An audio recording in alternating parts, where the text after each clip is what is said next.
시편 4편의 표제를 보면 다윗이 인도자를 따라 현악에 맞춘 노래라고 되어 있습니다. 하프천을 손으로만 연주하는 악기에 맞춰서 노래를 하는 겁니다. 하프와 같은 현악기는 울림이 있는 악기입니다. 울림이 있기 때문에 감정을 표현하기에 참 좋은 악기입니다. 그래서 유대인들은 하나님을 찬양하는데 넘치는 기쁨을 표현하고 영혼에서 우러나오는 그 감정을 표현하기 위해서 이 하프와 같은 현악기를 사용했습니다. 1절을 보겠습니다. 내 의의 하나님이여 내가 부를 때 응답하소서. 곤란 중에 나를 너그럽게 하셨사오니 내게 은혜를 베푸사 나의 기도를 들으소서. 다윗이 기도하기 위해 하나님 앞에 엎드렸습니다. 기도를 시작하는데 다윗의 입에서 나온 첫 말이 내 의의 하나님이여 내가 부를 때 응답하소서입니다. 지금 다윗의 마음은 하나님을 간절히 찾고 있습니다. 하나님께서 그의 기도에 응답해 주시기를 간절히 원하고 있습니다. 지금 다윗의 마음에 울림이 있는 겁니다. 그래서 울림 있는 현악기로 시편 4편을 노래하라고 말한 겁니다. 그렇다면 다윗의 마음에 있는 울림은 어떤 울림일까요? 지금 다윗의 마음속에는 하나님이 도와주지 않으시면 나는 살 수가 없다는 간절한 울림이 있습니다. 시편 4편은 시편 3편과 동일한 상황에서 기록되었습니다. 시편 3편의 표제를 보면 다윗이 그의 아들 압살롬을 피할 때에 지은 시라고 되어 있습니다. 압살롬은 다윗의 아들입니다. 그런데 아들이 왕이 되려고 반란을 일으켰습니다. 그리고 이제는 다윗을 죽이려고 합니다. 이런 상황에서 다윗이 어떤 생각을 했을까요? 배신, 답답함, 절망, 낙심 이런 단어들이 다윗의 마음에 가득했을 것입니다. 다윗이 만났던 아들의 반란과 같은 일을 우리는 경험하지 못합니다. 그래서 다윗이 느꼈던 아픔과 절망이 어느 정도인지 정확하게 알기는 어렵습니다. 우리 모두가 경험을 해보지 않았기 때문입니다. 하지만 고난이라는 주제는 같습니다. 그래서 고난을 만난 사람들이 시편 4편을 읽으면서 다윗의 고난을 자신의 고난으로 여겼던 겁니다. 다윗의 아픔과 슬픔을 자신의 슬픔과 아픔으로 여겼고 다윗의 고통을 자신의 고통으로 여겼던 겁니다. 때때로 우리의 삶을 흔드는 고난이 올 때가 있습니다. 고난이라고 부르지만 내용은 다릅니다. 삶이 흔들리게 된 이유는 다양합니다. 고난의 이유는 다양하지만 고난 때문에 우리가 겪는 감정은 똑같습니다. 고난은 고난을 만난 사람에게 기쁨, 어둠을 주고 절망을 주고 아픔과 슬픔과 고통을 줍니다. 그래서 고난에는 쉬운 고난, 어려운 고난 이런 차이가 없습니다. 고난은 그 자체로 힘들고 어려운 시간입니다. 아무도 예상하지 못하고 있을 때 아들 압살롬이 반란을 일으켰습니다. 그래서 다윗이 살기 위해 급히 도망을 가게 되는데 살기 위해 도망을 가면서도 다윗은 기도했습니다. 여기서 우리가 살펴보아야 할 것은 다윗이 어떤 기도를 했는가 하는 겁니다. 다윗의 기도를 살펴보면서 나의 기도와 비교해 보시길 바랍니다. 다윗의 기도와 어려운 일을 만났을 때 내가 드렸던 기도를 비교해 보시길 바랍니다. 다윗이 기도하면서 가졌던 생각과 어려운 일을 만났을 때 내가 가졌던 생각을 비교해 보시기 바랍니다. 그래서 내 기도에서 부족한 것이 있다면 나의 부족한 기도에 다윗의 기도를 더하시기 바랍니다. 내 기도에 있어야 할 것이 없다면 다윗의 기도로 채우시기 바랍니다. 먼저 다윗의 기도는 자기에게 일어난 모든 일들을 하나님께 맡기는 기도로 시작합니다. 다시 1절을 보겠습니다. 내 의의 하나님이여 내가 부를 때에 응답하소서. 곤란 중에 나를 너그럽게 하셨사오니 내게 은혜를 베푸사 나의 기도를 들으소서. 다윗은 하나님을 내 의의 하나님이라고 불렀습니다. 다윗이 생각한 하나님은 인생을 감찰하시고 심판하시는 하나님입니다. 무엇이 옳은지 무엇이 잘못되었는지 판단하시는 하나님입니다. 다윗은 하나님께서 이 세상을 통치하시고 그리고 그 안에 자기가 있음을 믿었습니다. 그래서 자기에게 일어난 모든 일들을 하나님께 맡기며 판단해 주시기를 원하며 내 의의 하나님이라는 말로 기도를 시작한 겁니다. 저와 여러분이 살고 있는 이 시대는 선과 악이 모호한 시대입니다. 처음 하나님께서 세상을 창조하셨을 때는 선과 악이 분명했습니다. 그렇지만 아담이 범죄하면서 선과 악의 경계선이 모호해졌습니다. 그리고 지금은 선과 악의 경계선이 아예 희미해졌습니다. 무엇이 선인지 무엇이 악인지 구별이 되지 않는 정도가 아닙니다. 아예 거짓말이 선이 되고 악이 진리가 되는 그런 일들이 벌어지게 됩니다. 더 놀라운 건 거짓말이 진실이 되고 악이 선이 되어도 사람들이 전혀 놀라지 않는다는 겁니다. 사람들은 무엇이 선인지 무엇이 악인지 관심이 없습니다. 어떤 것이 거짓말인지 어떤 것이 진실인지 아예 관심이 없습니다. 내가 믿고 싶은 것이 진실이 되고 선이 됩니다. 성경을 보면 거짓말을 진실이 되게 하고 악을 선으로 바꾸는 이 모든 일의 원조가 사탄입니다. 사탄이 아담을 넘어지게 할 때 어떻게 했습니까? 하나님의 말씀을 거짓말로 만들었습니다. 그리고 자기의 거짓말을 진실로 바꾸었습니다. 이런 사탄을 닮은 세상도 진실을 거짓말로 바꾸고 거짓말을 진실로 바꾸기를 즐겨합니다. 선을 악으로 바꾸고 악을 선으로 바꾸기를 즐겨합니다. 세상은 자기들이 만든 거짓말과 악을 보고 즐거워합니다. 사탄과 함께 자기들이 만든 거짓말로 만든 세상, 악을 쌓아 올린 세상을 보고 즐거워합니다. 하지만 세상과 사탄이 미처 알지 못한 한 가지 사실이 있습니다. 사탄과 세상의 한 모든 일들을 하늘에 계신 하나님께서 지켜보고 계신다는 겁니다. 지금은 사탄과 세상이 만든 거짓말이 하나님의 진실을 이긴 것처럼 보입니다. 사탄과 세상에 따르는 악이 하나님의 선을 이긴 것처럼 보입니다. 그렇지만 하나님의 시간이 되면 하나님께서 사탄과 세상이 만든 거짓말을 짓밟으십니다. 하나님께서 세상과 사탄이 쌓아 올린 악을 불태워 버리십니다. 압살롬의 그 반란을 두고 사람마다 의견이 다릅니다. 어떤 사람은 아들이지만 압살롬의 반란이 옳다고 이야기합니다. 어떤 사람은 그래도 다윗이 옳다고 이야기합니다. 이런 경우 사람들은 더 많은 사람들이 주장하는, 더 많은 사람들이 따르는 것을 진실이라고 생각합니다. 옳다고 따릅니다. 많은 사람들이 주장하고 따르는 것이 진실이라고, 옳은 것이라고 여기는 겁니다. 그러나 하나님을 믿는 저와 여러분은 하나님의 판단을 따라야 합니다. 많은 사람들이 주장하는 판단이 아닙니다. 선과 악을 구분하시고 심판하시는 하나님의 판단을 따라야 합니다.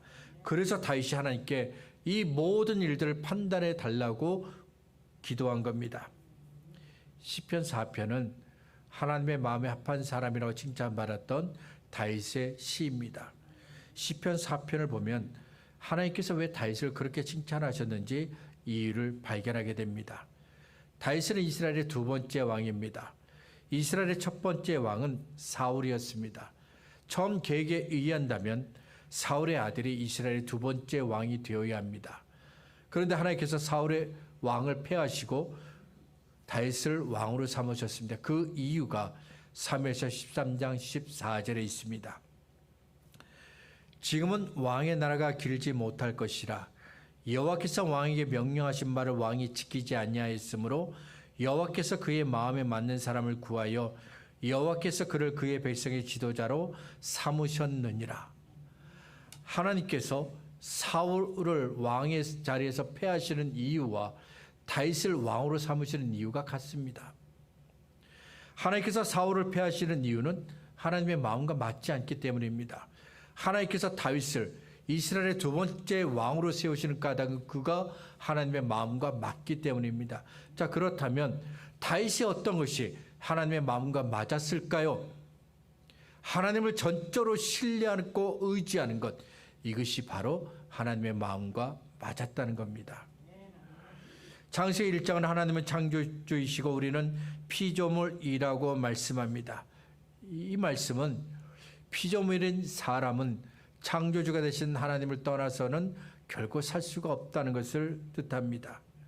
피조물인 우리 혼자 설 수가 없습니다.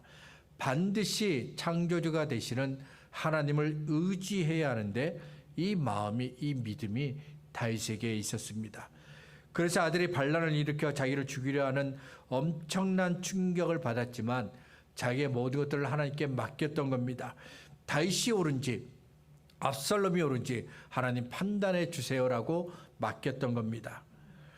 다윗이 하나님께 자신의 모든 것들을 맡겼던 것처럼 우리도 하나님께 우리의 모든 것을 맡겨야 합니다. 어려운 일을 만났을 때 우리는 빌립보서 4장 6절과 베드로전서 5장 7절 말씀을 기억해야 합니다. 아무것도 염려하지 말고 오직 모든 일에 기도와 간구로 너희를 구할 것을 감사함으로 하나님께 아뢰라. 너희 염려를 다 주께 맡기라. 이는 그가 너희를 돌보심이라. 다윗은 아들 압살롬의 반란이라는 엄청난 일을 만났을 때 자기의 일을 하나님께 맡겼습니다. 마찬가지로 우리도 우리의 모든 일들을 하나님께 맡겨야 합니다. 하나님께 도와달라고 기도해야 합니다. 두 번째로 계속해서 다윗은 과거에 하나님께서 그를 도우신 일들을 기억하며 기도합니다. 다윗 같은 상황은 아닐지라도 하늘이 무너질 것 같은 그런 엄청난 충격을 받거나 사방으로 우겨싸움을 당하는 그런 일들을 만났을 때 기도하는 것은 너무 어렵습니다. 정말 어렵습니다. 충격이 너무 커서 정신을 차릴 수가 없기 때문입니다. 마음 한켠에서는 그래도 기도해야지 이 마음이 드는데 이런 생각을 하지만 어떻게 기도해야 할지를 모릅니다. 그런데 우리보다 더 엄청난 일을 만난 다윗은 기도합니다. 과거에 하나님께서 그에게 하신 일들을 붙잡았기 때문입니다. 1절을 다시 보겠습니다. 내 의의 하나님이여 내가 부를 때에 응답하소서 곤란 중에 나를 너그럽게 하셨사오니. 다윗은 과거에 하나님께서 내가 곤란한 일을 만났을 때 나를 너그럽게 했다고 했습니다. 기도하면서 다윗은 과거에 하나님께서 그에게 하신 일들을 기억했습니다. 과거에 하나님께서 내가 곤란한 일을 만났을 때 나를 도와주셨던 것처럼 지금도 나의 기도를 들으시고 나를 도와달라고 기도했습니다. 기도를 해야겠다고 생각하지만 막상 기도를 할 수 없을 때가 있습니다. 이럴 때 우리가 제일 먼저 해야 할 일은 과거에 하나님께서 나를 도와주신 일들을 기억하는 겁니다. 이제는 하나님께서 하신 일들을 기억하는 것은 꺼져가는 불씨를 다시 활활 타오르게 하는 기름과 같은 역할을 합니다. 그래서 이제는 하나님께서 하신 일들을 기억하는 그 순간 금방이라도 꺼질 것만 같았던 기도의 불씨가 다시 활활 타오르게 됩니다. 뿐만 아니라 주의 이름을 부르며 기도할 수 있는 힘을 줍니다. 하나님께 내가 어떻게 기도해야 할지를 가르쳐 주시고 하나님께 무엇을 구해야 할지 알게 합니다. 그리고 이전에 하나님께서 나를 도와주셨던 것처럼 지금도 나를 능히 도와줄 수 있다는 소망을 갖게 합니다. 이전에 하나님께서 나를 도와주셨던 그 일들을 기억하시기 바랍니다. 주님께서 나에게 베푸신 은혜를, 주님께서 나를 구원하신 그 일들을 붙잡고 기도하시기 바랍니다. 이전에 주님은 저와 여러분을 도와주셨습니다. 그러면 지금도 주님은 저와 여러분을 능히 도와주십니다. 과거에 저와 여러분이 구원이 되셨던 것처럼 지금도 저와 여러분의 구원이 되실 수 있습니다. 이전에 주님께서 나를 위해 하신 일들을 기억하시기 바랍니다. 주님께서 내게 베풀어 주신 은혜를 붙잡고 기도하시기 바랍니다. 마지막으로 다윗은 자신이 여전히 하나님의 사랑 안에 있다는 것을 기억하며 기도합니다. 기도하기 위해서 다윗이 제일 먼저 한 일은 자기에게 일하는 모든 일들을 하나님께 맡기는 것이었습니다. 그리고 과거에 하나님께서 그렇게 하신 일들을 기억하며 그 베푸신 은혜를 붙잡았습니다. 이렇게 이전에 주님께서 베푸신 은혜를 붙잡고 기도한 다윗은 계속해서 자신을 향한, 나를 향한 하나님의 생각을 붙잡고 기도합니다. 아들 압살롬이 일으킨 반란은 모든 나라, 모든 백성이 존경하고 높였던 다윗을 땅바닥에 내팽개친 것과 같았습니다. 2절입니다. 인생들은 어느 때까지 나의 영광을 받고 욕되게 하며 헛된 일을 좋아하고 거짓을 구하려는가? 다윗의 영광이 땅에 떨어졌습니다. 사방에서 사람들이 말하기를 다윗도 별거 아니구나 라고 이야기합니다. 그런데도 다윗은 하나님께 기도합니다. 하나님께 자신의 모든 것들을 맡기며 기도합니다. 왜냐하면 나를 향한 하나님의 생각을 알고 있기 때문입니다. 3절입니다. 여호와께서 자기를 위하여 경건한 자를 택하신 줄 너희가 알지어다. 내가 그를 부를 때 여호와께서 들으시리로다. 저와 여러분을 향한 하나님의 생각은 변하지 않습니다. 저와 여러분을 향한 하나님의 은혜는 변하지 않습니다. 시편 117편입니다. 너희 모든 나라들아 여호와를 찬양하며 너희 모든 백성들아 그를 찬송할지어다. 우리에게 향하신 여호와의 인자하심이 크시고 여호와의 진실하심이 영원한 이로다. 할렐루야. 내가 만난 환경이 어떠하든지 저와 여러분을 향하신 하나님의 생각은 결코 변하지 않습니다. 내가 실패를 했어도 절망 가운데 있어도 저와 여러분을 향하신 하나님의 인자하심과 진실하심은 절대로 변하지 않습니다. 다윗이 붙들었던 변하지 않는 하나님의 은혜를 붙잡으시기 바랍니다. 깊은 밤에 예수님께서 바다 위를 걸어서 제자들이 있는 배로 오신 적이 있었습니다. 조금 전까지 예수님은 기도하기 위해서 산에 계셨는데 바람이 거세게 불고 물결이 심하게 불면서 제자들이 타고 있는 배가 위태한 것을 보셨습니다. 그래서 예수님께서 기도하시다가 제자들을 위해서 바다 위를 걸어 오신 겁니다. 예수님께서 제자들에게 말씀하십니다. 안심하라 내니 두려워하지 말라. 잠시 후 예수님께서 그 배에 타셨습니다. 그때 있었던 일을 마태복음 14장 32절은 이렇게 우리에게 말씀합니다. 배에 함께 오르매 바람이 그치는지라. 이 말씀을 깊이 생각해 보시기 바랍니다. 예수님께서 깊은 밤에 왜 제자들에게 오셨습니까? 왜 바다 위를 걸으셨습니까? 거세게 불고 있는 바람과 출렁이는 물결 때문에 제자들이 타고 있는 배가 위험하기 때문입니다. 하나님은 우리가 어려운 일을 만났을 때 가만히 계시는 분이 아닙니다. 우리가 어려운 일을 만나면 하나님은 즉시 우리를 도와주십니다. 하나님은 우리가 걱정하고 염려하고 있는 것들을 그냥 내버려 두시는 분이 아닙니다. 우리가 걱정과 염려에 짐에 짓눌려서 기도조차도 하지 못하고 있을 때 하나님 대신 우리를 위해서 기도해 주십니다. 하나님은 우리에게 무슨 일이 일어나는지 전혀 모르시는 분이 아닙니다. 하나님은 저와 여러분에 관한 모든 것들을 다 알고 계십니다. 하나님은 저와 여러분에게 무엇이 필요한지 이미 다 알고 계십니다. 하나님은 저와 여러분이 왜 아파하는지 이유를 알고 계십니다. 하나님은 저와 여러분의 마음속에서 왜 기쁨과 즐거움이 사라졌는지 그 이유를 잘 알고 계십니다. 우리는 하나님과 함께 있어야 합니다. 하나님께서 우리와 함께 계시는 것처럼 우리도 나도 하나님과 함께 있어야 합니다. 그러면 예수님께서 제자들이 타고 있는 배에 오르자 거세게 불던 바람이 잔잔하게 되었던 것처럼 저와 여러분을 흔들고 있는 걱정과 염려, 두려움의 바람과 파도도 잔잔하게 됩니다. 신문을 보고 뉴스를 들어보면 세계 여러 곳곳에서 전쟁의 소식이 있습니다.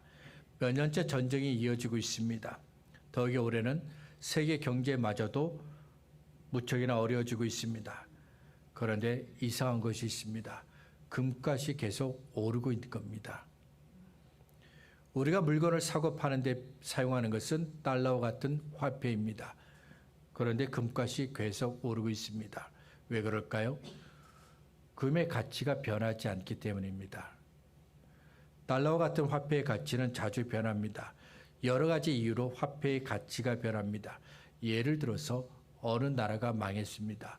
그러면 그 나라가 사용하는 화폐의 가치는 그 순간부터 0이 됩니다. 아무것도 아닌 것이 됩니다. 아무리 많이 가지고 있어도 사용할 수가 없습니다. 나라가 망했기 때문입니다. 하지만 금의 가치는 변하지 않습니다.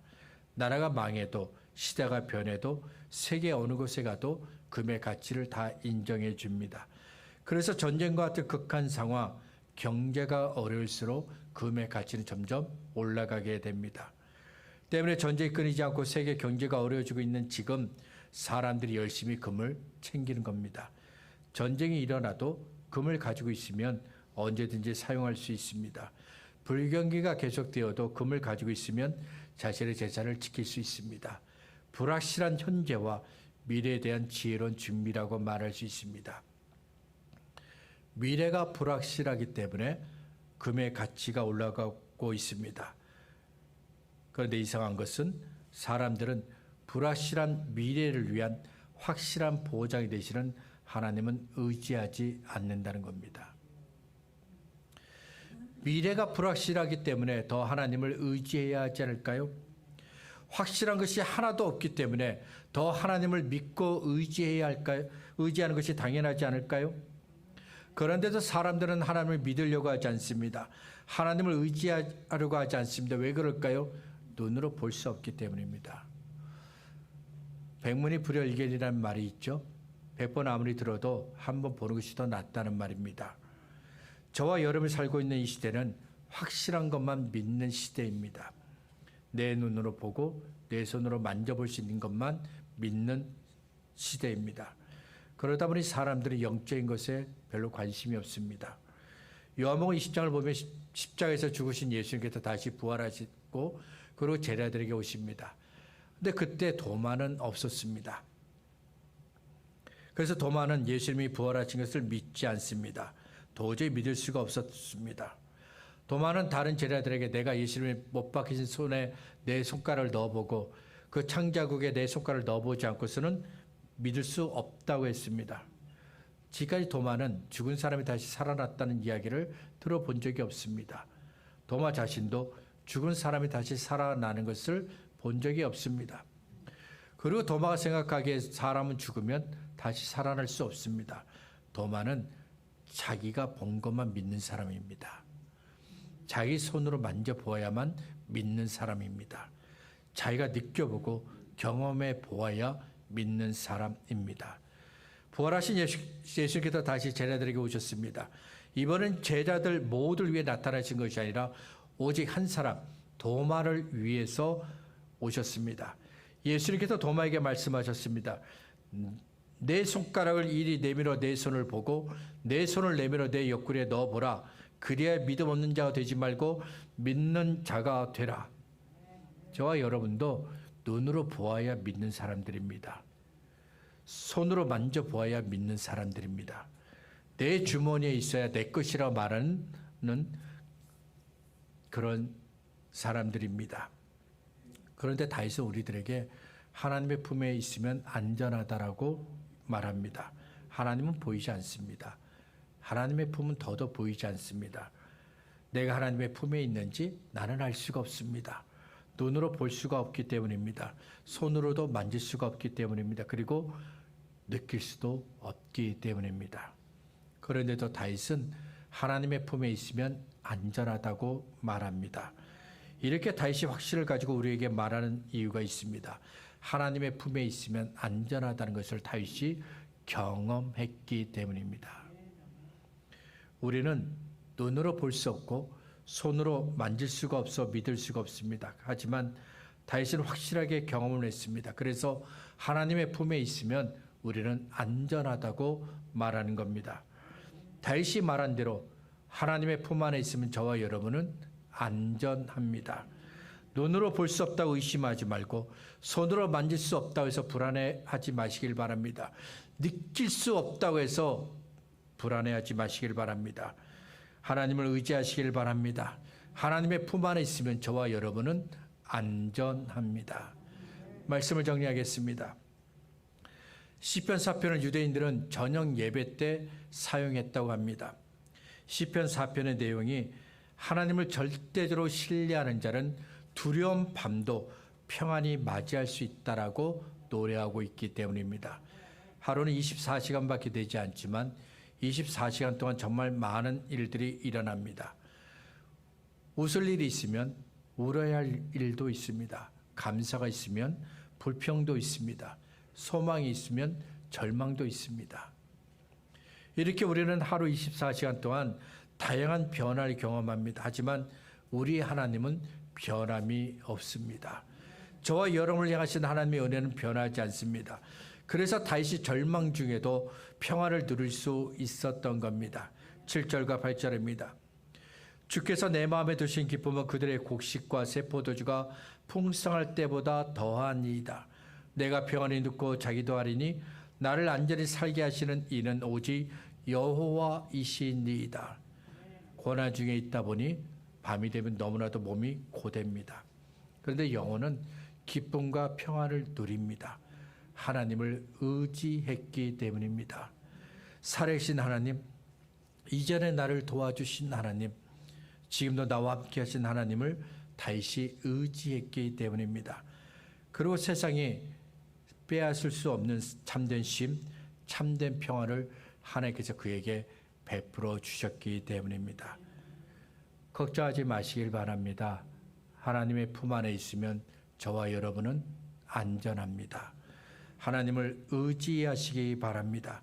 하나님은 하나님을 의지하는 자에게 쉼과 평안을 주십니다.